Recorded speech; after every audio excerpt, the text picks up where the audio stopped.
This is Muhammad bin Manam, and today we're going to continue our talk about grammar. Please open your grammar books on page 16. We're still talking about pronoun antecedent agreement, and we already know that the pronoun and the antecedent they must agree in two things. First, they must agree in gender and in number. So if the antecedent is masculine, we should use a masculine pronoun. If it's feminine, we should use a feminine pronoun. Same goes for the number agreement also. So if the antecedent is singular, we should use a singular pronoun. If it's plural, we should use a plural pronoun. Today we're going to continue our talk and include the compound subjects.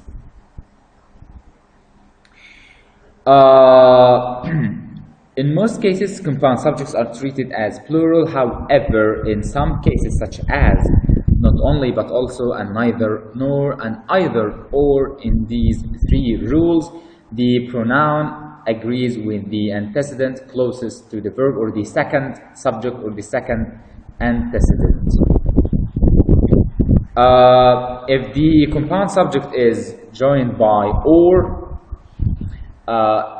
it's treated as singular or one of them, because or it implies or conveys the meaning of giving choices. It's the contrary or the opposite of both. So let's read some of the examples to understand. I will get the annotator, comment, pencil. Okay, let's go. Example number 1, Carmen and Janet have not memorized their. We use this is a plural pronoun. Why? Because the antecedent is plural. Next, the writer and the director of the play offered his suggestions. The writer and the director are the same person, because it's the same person. It's the same person who who wrote and directed the play. So it's here we use a singular pronoun. Neither Carmen nor Janet. With neither nor, we only pay attention to the second subject or the second antecedent. So Janet is a singular feminine pronoun, feminine subject. So we used her. That's very good. Now let's move to page 17, I guess. Yeah, 17.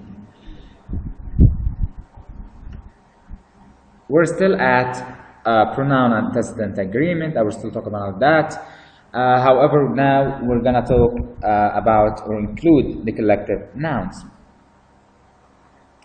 A collective noun is a noun used to talk about a mass or to talk about a group of items, or group of people, or things, or places. It could be sometimes singular or plural, depending on the meaning intended and on the context. So a collective noun is singular when the noun refers to the group as a unit, and the collective noun is plural when the noun refers to the individual members or parts of the group. First example, the jury serving in the courtroom are eating their lunches. Here we can have a clue, which is are. It means that the speaker is intending the meaning that the jury is plural. He is addressing the members in that jury. So we use their. Next, the jury has withdrawn into its conference room. The speaker has used the verb has, which is a clue that he intends the jury to be singular.